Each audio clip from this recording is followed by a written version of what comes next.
I got the job at Mel's Diner 3 weeks after I moved out of my parents' house. It was a 24-hour place off Route 9 with cracked vinyl booths and a jukebox that hadn't worked since 2003. The pay was terrible, but they were willing to hire someone with literally zero experience. My first closing shift was on a Wednesday in late September. It started awful and got worse within a few hours. A trucker left a 5-cent tip on a $40 check. A woman threw her plate at me because I brought her scrambled eggs instead of hash browns, even though I had repeated her order back to her twice.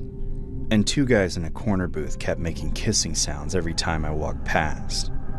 By 11, I was counting down the minutes until midnight. My feet hurt, my apron was stained with ketchup and coffee, and I had already cried once in the walk-in freezer. That's when this guy walked in. He was maybe 32, dressed in a button-down shirt and clean jeans. He smiled when he sat down at the counter and asked how my night was going, and actually listened when I said it had been rough. He ordered a coffee and pie and left a $20 tip on an $8 check, and told me I seemed to be doing a good job despite everything. After the night I'd had, that kindness felt like oxygen. We talked while I wiped down tables. He said his name was Danny. He worked in sales and traveled a lot. He was passing through on his way to Albany. Danny was cheesy in places, but he was easy to talk to. Around 11:40, he asked if I wanted to grab a drink after my shift, said there was a bar still open a few miles down the road, and that I looked like I could use one after the night I'd had. I hesitated. My mom drilled it into me never to go anywhere with strange men, but Danny didn't feel like a stranger anymore. In fact, I was so comfortable around him that we might have been friends for a while, and I didn't want to go back to my empty apartment alone, sitting and replaying every awful moment of the shift. So I said yes. Danny smiled and said he'd wait outside. He told me he was driving a silver BMW that'd be parked near the road. The last customer left at 11:55. I helped the night cook Carlos finish closing, grabbed my jacket, and clocked out at 12:15. The parking lot was dark. The overhead lights had been busted for weeks, and nobody had bothered to fix them. I could see a silver car idling near the edge of the lot with its headlights off. I walked toward it. I was maybe 30 feet away when I felt somebody tug at my jacket from behind. I spun around to this shady-looking guy in a dark hoodie, grinning down at me. He was short but bulky.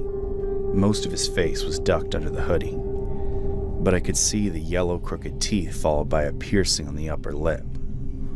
My heart started pounding. He leered at me as he stepped closer, gripping my arm so tightly his fingers dug into my flesh. He told me to be quiet, that we were just going for a ride. I looked toward the BMW. Danny was standing outside the driver's door now, watching. I screamed at him to come and help me. He didn't move. His face was flat, expressionless. My brain caught up. This was all planned. Danny was being nice to me, so I'd trust him and follow him outside alone. I screamed and dropped straight down, letting my weight go completely dead. The man wasn't expecting it. He stumbled forward and lost his grip on my arm for just a second. Without giving him time to recover, I stomped down hard on his foot with my heel and dashed straight for the diner. I pounded and screamed at the glass door with both fists until Carlos looked up from where he was mopping and rushed to unlock it. I shoved past him and told him to lock it again and to call the police. Through the window, I could see the BMW. Both men had already gotten in. The car backed up slowly, turned toward the exit, and drove away. Carlos called 911. I sat on the floor behind the counter with my knees pulled up to my chest, shaking so hard my teeth were chattering. 2 officers showed up 20 minutes later. They took my statement, checked the parking lot, and found nothing. One of them said the cameras outside hadn't worked in over a year. They asked what the man looked like. I realized I couldn't remember much except for an easy smile, brown hair, and an average-looking face. Danny looked so normal it was almost forgettable. Maybe that was the whole point. The officer said to keep an eye out, but without plates or a clear description, there wasn't much they could do. He asked if the man had said where he was from or where he was going. I remember him saying Albany, but then I wondered if anything he'd said was true. I quit the next day without even going back for my last paycheck. Carlos dropped it off at my apartment the following week. My mom wanted me to move back home. I told her I was fine, that it was just bad luck that I was at the wrong place at the wrong time. But I couldn't sleep in my apartment anymore. Every sound in the hallway makes me freeze. I got a new job a month later at a coffee shop that closed at 6. I only work day shifts now. I never walk to my car alone, even in broad daylight, and I don't talk to customers beyond what's necessary. I try to be super cautious now, but it doesn't stop me from thinking about that one time when I wasn't. My 16-year-old daughter, Anya, was on her way home from volleyball practice that Wednesday evening when a drunk driver ran a red light on her. The bystanders called the ER, but it was too late. She left a void in my heart and home that I couldn't fill no matter what. I had already lost my husband to cancer 4 years back, and there was nothing left for me in the city anymore. So I moved into the farmhouse 3 months after the funeral. It had been my aunt's before she passed and was left to me in her will. It sat on 12 acres with no neighbors for 2 miles. I set up Anya's things in the upstairs bedroom, still in boxes. I told myself I'd unpack her belongings eventually and turn her bedroom into a proper memorial, but I simply couldn't go in there without breaking down. My dog Cooper slept in my room most nights. He was a lab mix. Anya picked him out from the shelter when she was 10. About 6 weeks after I moved in, I noticed something odd. I was coming back from the grocery store around dusk when I looked up at the house and felt the curtain in Anya's window move slightly, as if someone had been standing there and ducked after seeing me. I stood in the driveway staring at it, telling myself it was the wind. Maybe I left a window open. But when I went inside and checked, all the windows were locked. That night, Cooper kept pacing the hallway outside my bedroom, stopping in front of Anya's closed door and growling low in his throat. I got up, put my ear against the door, and listened, but everything was exactly how it should be. I went back to bed, but I didn't sleep much. Over the next 2 weeks, small things kept happening. I'd turn off the kitchen light before bed and find it on again in the morning. The television would be on a different channel than I left it. Once I found the back door unlocked, even though I was certain I'd bolted it. I called the sheriff. They came and searched the property, but didn't find anything. The officer said old houses settle, locks can be tricky, and I should consider getting an alarm system if I were worried. 3 nights later, I woke up to footsteps upstairs, moving from one side of Anya's room to the other. The floorboards creaked in a rhythm I recognized. Anya used to pace when she was stressed about a test or upset about something at school. I grabbed my phone and crept into the hallway.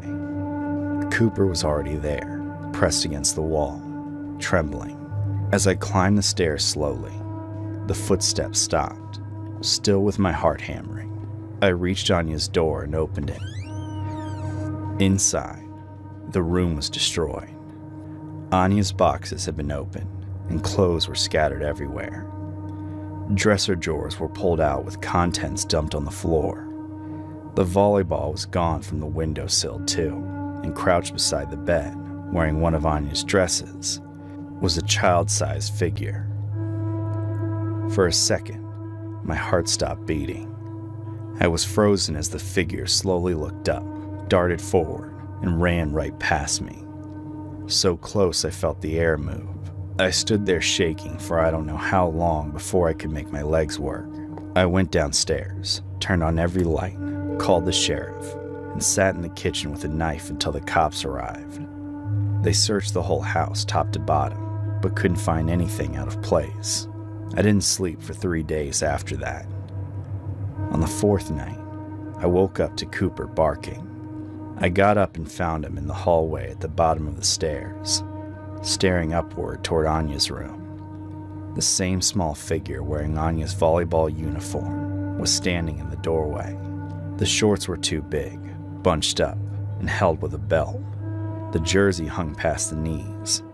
I found my voice and asked who she was, asked why she was wearing Anya's clothes. The figure took a step forward into the light from the hallway.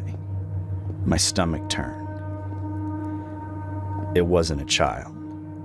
The body was small, maybe 4.5 feet tall, but the face was wrong. It was deeply lined and weathered, basically an adult face on a child-sized body. Her eyes were sunken and dark, and her mouth stretched into a thin line. She giggled, saying she wore them because the clothes fit her just fine. She said she'd been waiting for someone to bring her new things. I screamed. Cooper bolted for the front door, and I followed without stopping to grab my phone or keys or anything. I ran barefoot down the driveway in my pajamas. I made it to my car and locked the doors, sitting there shaking and watching the house. The police came again. This time, they brought machines and dogs, and found a crawlspace access panel in Anya's closet that no one had ever noticed before. Behind it was a 3-foot-high space, running the length of the upstairs. Inside, they found blankets, food wrappers, and empty water bottles. Anya's volleyball was there too, along with a collection of her clothes neatly folded in the corner. The woman had been living up there for weeks, maybe longer than that. They searched the woods for hours, checked abandoned buildings, and talked to neighbors miles away. But nobody had ever seen her. I moved out that same day, stayed in a motel while my brother helped me pack everything. I sold the farmhouse within a year for half of what it was worth. Anya's things are in storage now. I can't bring myself to go through them without thinking about that woman wearing her clothes, sleeping in that crawl space right above where I thought I was keeping Anya's memory safe. Last week, I got a call from the new owners of the farmhouse. They wanted to know if I left any of my daughter's things behind. I told them I'd taken everything. They said they'd found a volleyball in the woods behind the house. Asked if I wanted it back.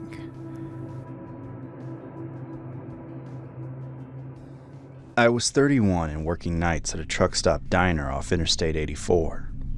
It wasn't a career, but I needed the job to survive. Jaden's dad had left when he was 2, and the child support check stopped coming 6 months later. The diner paid enough to keep the lights on and food in the fridge. It was a Tuesday in March, and I'd only had 3 tables all evening when 2 drunk oddballs stumbled in around 9. They looked to be in their 40s, had their work boots on, paired with flannel shirts. They were loud from the moment they sat down, but it wasn't the first time we were dealing with nuts. I brought them menus and water. One of them asked if I came with the meal. The other thought it was hilarious. I kept my face neutral and asked what they wanted to drink. The first one leaned back in the booth and looked me up and down slowly. He said he'd take whatever I was offering. I told them I'd give them a minute to look at the menu. Over the next 20 minutes, it got worse. Every time I walked past, one of them made nasty comments. They asked if I was single, made remarks about my body, and even blocked my path when I tried to leave their table. I kept smiling, stayed polite, and reminded myself how much I needed the job and tips for Jaden, until one of them grabbed my wrist. I was reaching across to refill the water when his hand shot out and wrapped around my arm. He pulled me closer and said I should sit down and have a drink with them. He started blabbering about things he'd do to me. I tried to yank my hand back, but he wouldn't let go. The other guy kept laughing. Tears welled up in my eyes. I was pissed and desperate. Without thinking twice, I raised my hand and slapped him hard. The sound echoed through the whole diner, and both of them went quiet. The one I'd slapped stared at me with his mouth half open as his cheek turned red. My manager, Frank, came yelling out of the kitchen. He'd seen the whole thing through the service window and threatened to call the cops if they didn't leave immediately. They walked out slowly, still looking at me. The one I'd slapped said I'd regret that. His friend laughed and said something I couldn't quite hear. Frank walked them to the door and watched them get into a pickup truck. He came back and asked if I was okay. I said I was fine, that I just wanted to finish my shift. The rest of the night passed without incident. We closed at 11. I clocked out, grabbed my purse, and walked to the parking lot to find all 4 tires on my Honda were slashed. Unfortunately, Frank had already left, so the diner was locked, and my phone showed only 8% battery. I called a tow truck. They said they can't make it for 2 hours. I asked for a cab. The dispatcher said they could send one, but it would take at least 40 minutes. I couldn't wait in the parking lot that long with only 8% battery and no lights in sight except the one flickering pole lamp by the dumpster. So I started walking towards the gas station a quarter mile down the access road. I made it maybe 300 yards when headlights slowed behind me as a pickup truck pulled onto the shoulder. And then the two oddballs from earlier got out. Without wasting a second, I bolted. I cut across the drainage ditch, right into the woods behind the truck stop. Branches whipped against my face, but I didn't stop. I could hear them behind me. One of them was yelling my name. The other one was laughing. Suddenly, my foot caught on something, a root or a rock, and I went down hard. My knee slammed into the ground and pain shot up my leg. I tried to stand and couldn't. My ankle rolled under me, and I fell again. When I put weight on my left leg, it buckled. Something was broken or badly sprained. I crawled forward on my hands and knees and pulled myself deeper into the woods. My phone had fallen somewhere behind me. I could see the glow of the flashlight they were using, sweeping back and forth between the trees. Luckily, I found a fallen log and wedged myself behind it. I pressed my hand over my mouth to keep quiet. My breath was coming in short gasps I couldn't control. The flashlight beam passed over the log and kept moving. They were maybe 20 feet away. I could hear them talking to each other, arguing about which direction I'd gone. One of them said I couldn't have gotten far. I stayed completely still. My leg was throbbing. I could feel something warm running down my shin, probably blood from where I'd hit the ground. They searched for what felt like hours. Their voices got farther away before they'd be closer again.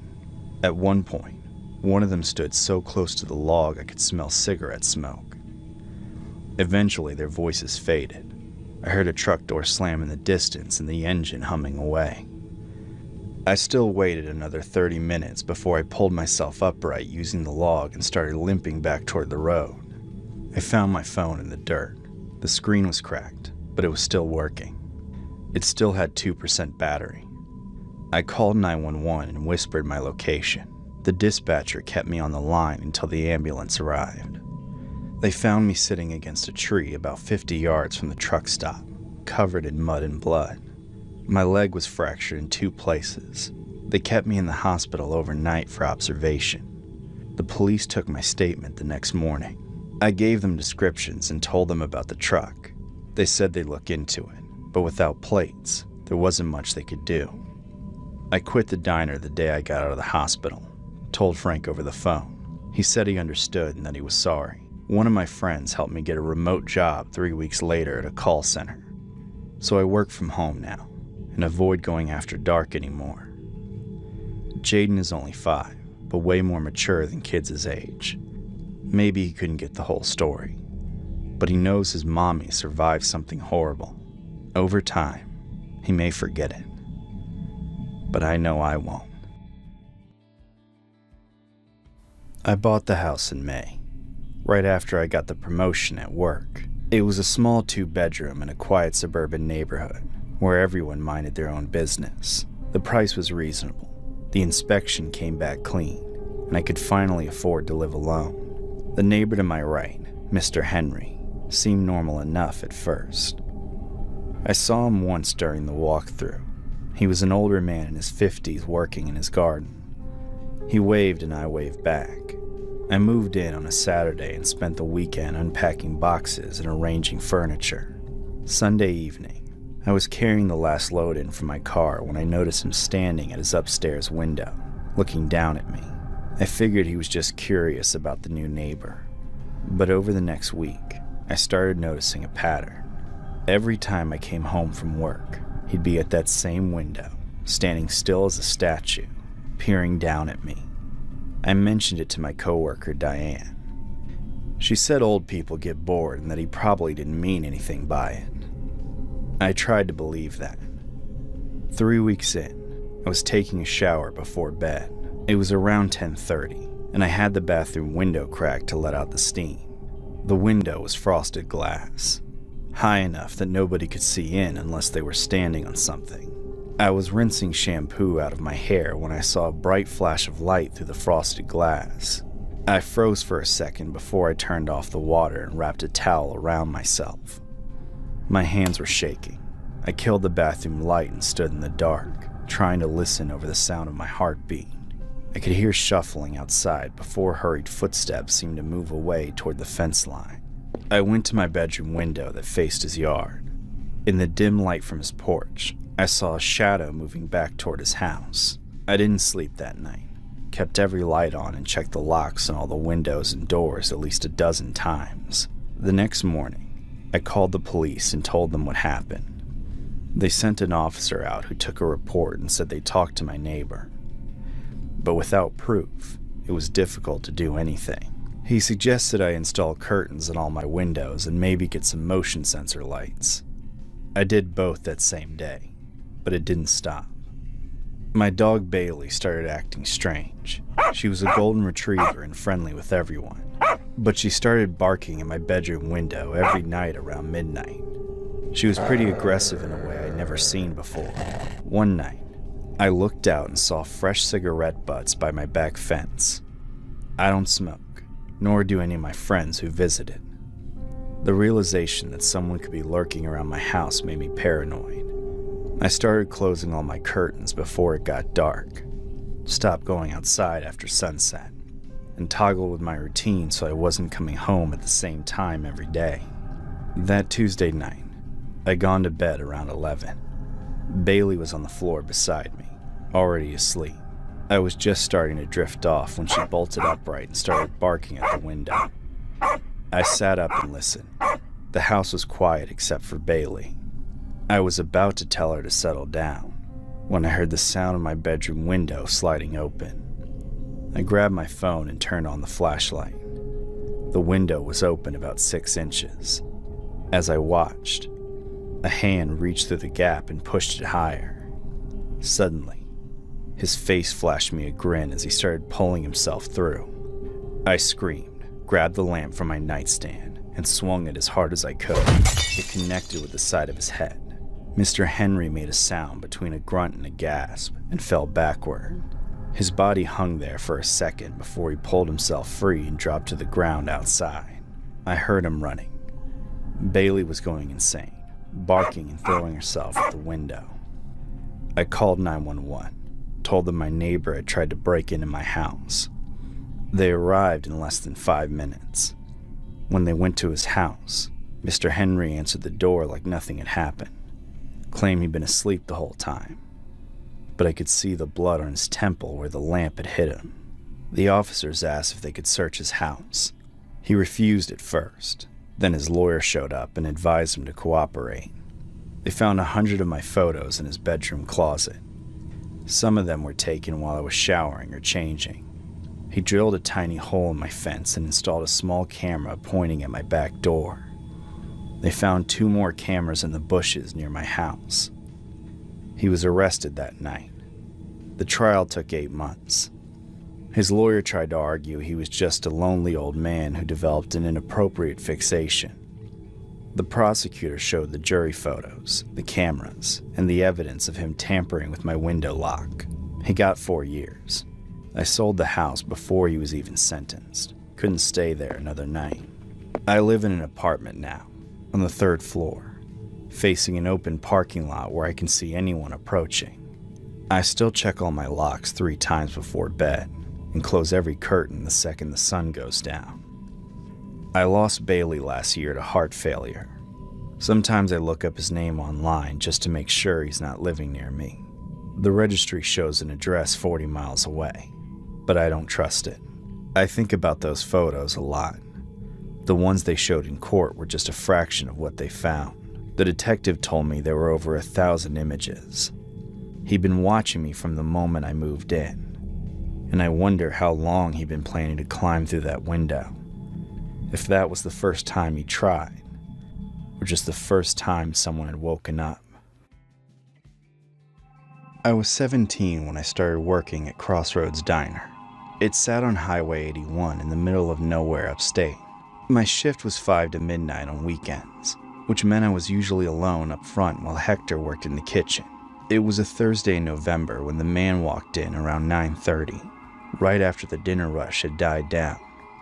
He was thin, maybe mid-40s, and wore khakis and a plain blue sweater. His hair was neatly combed. He looked like a substitute teacher or an accountant at best.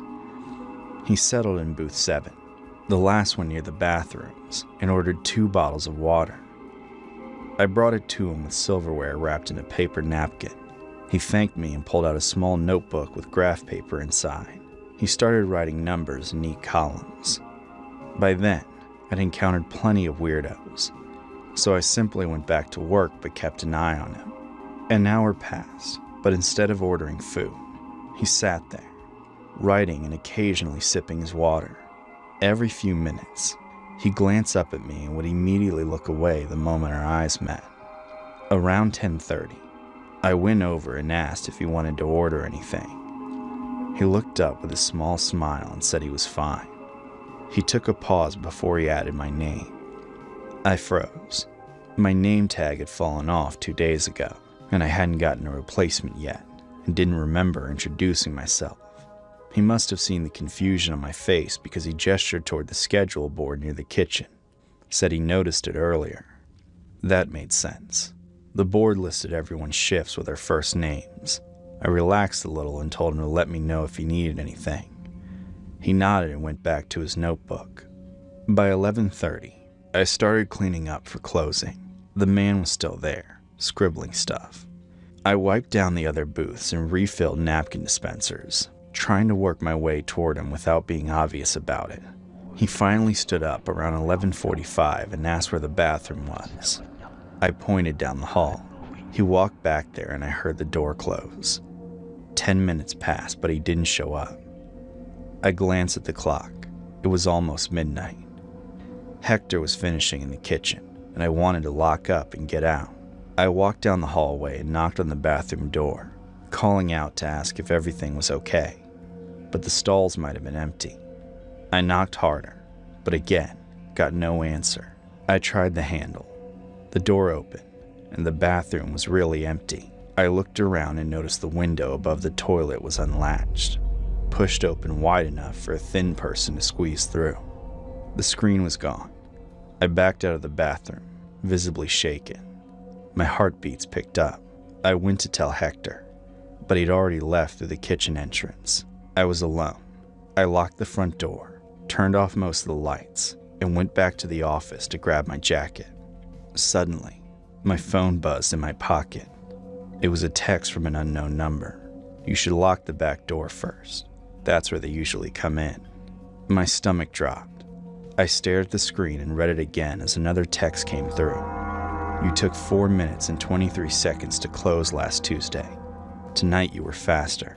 I ran to the back door. It was still unlocked. Exactly how Hector had left it when he went to his car. I slammed the deadbolt and backed away from it. My phone buzzed again.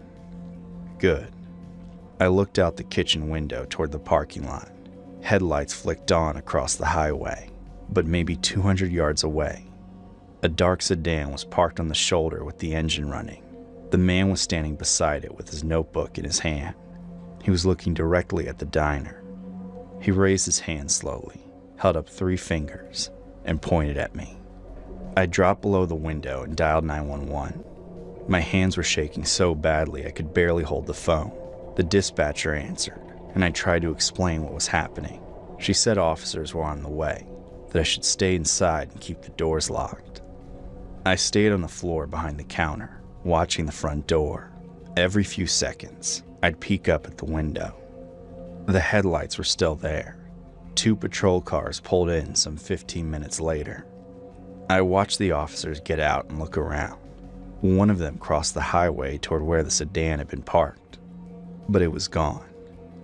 I don't know when he left.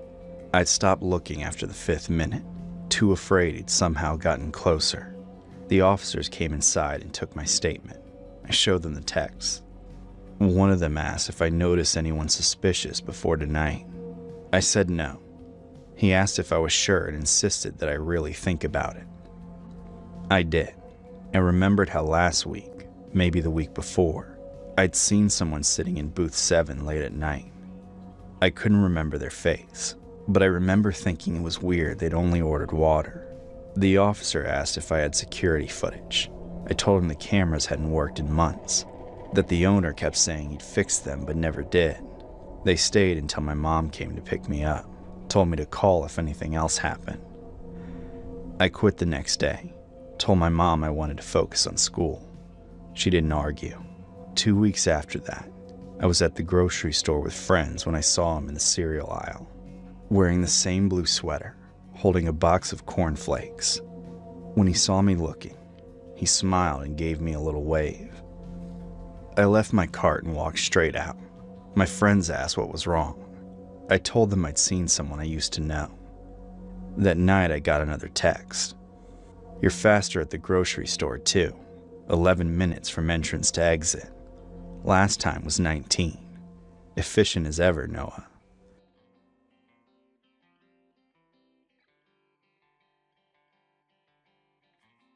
I was 12 when we moved into the house on Palm Street. My parents got it cheap at an auction, and we were excited about the deal until the realtor mentioned why the price was so low. The previous owner, Carlos, had been found dead in the attic where he'd apparently been hiding to escape his attackers. The police report claimed it to be a home invasion gone wrong, but they never caught the real culprits. My mom wanted to back out immediately, but Dad said a good deal was a good deal regardless. We moved in on a Sunday in August. I picked the bedroom on the second floor. It was directly beneath the attic access and was the biggest room in the house, with windows on 2 walls and enough space for my desk and bookshelves. The attic entrance was a pull-down ladder in the hallway ceiling just outside my door. The first week was normal. I set up my room, started at the new school, and tried to make friends. The house was old and creaky, but that didn't bother me until the footsteps started, moving back and forth above my ceiling. I'd hear them at night, usually around 2 or 3 in the morning. At first I thought it was my parents up there, but when I asked them about it the next morning, they seemed pretty much clueless. My dad went up to check but found nothing except for some old insulation and boxes that the previous owner had left behind. He reassured me that it was probably just the house settling, or animals in the walls, but the footsteps didn't sound like settling. On the 4th night, I noticed a chemical smell like fireworks coming with the footsteps. It would drift down through the ceiling and fill my room until I had to open a window. I mentioned it to my parents again. My dad said old houses had weird smells, that it was probably just dust or mildew. He checked the attic again when he had time. 2 weeks in, I decided to handle it myself. I was tired of being scared and lying awake. I figured if it was an animal, I could scare it off. And if it were something else, at least I'd know. That night, I stayed awake with my door cracked open, waiting for the sound or smell. Right at 2:15 in the morning, the movement started. I grabbed my phone for the flashlight and pulled down the attic ladder as quietly as I could. The smell nearly knocked me out. It was so strong I had to cover my nose with my shirt. I climbed the ladder slowly. My palms were sweaty, and my heart was pounding. The attic was dark except the light from my phone. I could see exposed beams, pink insulation, and cardboard boxes stacked in the corner. The footsteps had stopped. Instead, a wet choking filled the space. It was coming from the far corner, past the boxes. I moved the light toward the sound, but could hardly see anything except dust floating and some shadows. Suddenly, I noticed legs lying on the floor in the corner, half hidden behind a support beam. As I crept closer, I could see a torso and an arm stretched out. My phone light shook in my hand. The man was on his back, wearing a white shirt that was dark and wet across the chest. His mouth was open. Blood was trickling from the corner, running down their neck and pooling on the wooden floor. Their eyes were open, and they were staring directly at me. I opened my mouth to scream, but no sound came out. Just then, they blinked. I stumbled backward, nearly dropping my phone. The figure on the floor made that choking sound again. Their chests heaved like they were trying to breathe. I watched in horror as their fingers twitched against the wood. Their mouths stretched into a sick smile, and blood bubbled between their teeth. I screamed and ran for the ladder, fell down the last 3 rungs, and hit the hallway floor hard. My dad's bedroom door flew open, and he came running out asking what was wrong. I pointed up at the attic, trying to get words out. Told him there was someone up there and they were dying. My dad climbed up with his own flashlight. I heard him moving around up there, opening boxes and checking behind the beams. He came back down 5 minutes later, said the attic was empty. I insisted I'd seen someone, described exactly where they'd been lying, what they looked like. My dad said I'd had a nightmare, that I'd probably been sleepwalking, and told me to go back to bed. The next morning, I asked the kid next door about the house. He was a few years older than me and had lived on the street his whole life. He said Carlos had been running some kind of illegal operation out of the attic. When it went bad, he tried to hide up there. The people who came for him found him anyway. They shot him 7 times in the chest and left him there to bleed out. It took 3 days before anyone found the body. I asked if they ever caught who did it. He said the case went cold after a few months. That night, the footsteps started again. But this time, I didn't go up to check. I put headphones in and turned my music up loud enough to drown them out. I didn't go near the attic after that. I didn't even like walking past the ladder in the hallway, because sometimes, late at night, I could still smell the gunpowder seeping through the ceiling. And sometimes, I heard that wet choking sound mixed in with the footsteps. The moment I turned 18, I moved out of the house. I told my parents I wanted to be closer to college, even though I'm only going to community school 20 minutes away. My parents still live in that house. They think I'm being dramatic, but I know what I saw up there. And it isn't an animal or the house settling. It's Carlos, dying the same painful death every single night.